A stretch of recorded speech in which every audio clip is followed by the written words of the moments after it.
Today we'll talk about how can you pay as gift on your Groupon app. We're going to figure out the solution on how you can do that on your app.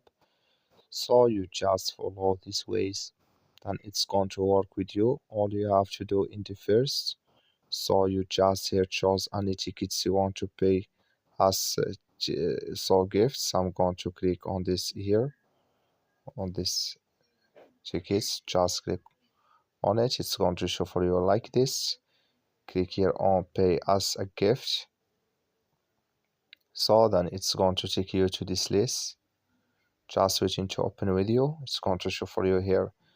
Then just here can you select how many tickets you want, and here can you just click open it with Google here, with Google Pay, and here it's going to show for you. Click here on continue, then it's going to take you to add your card information.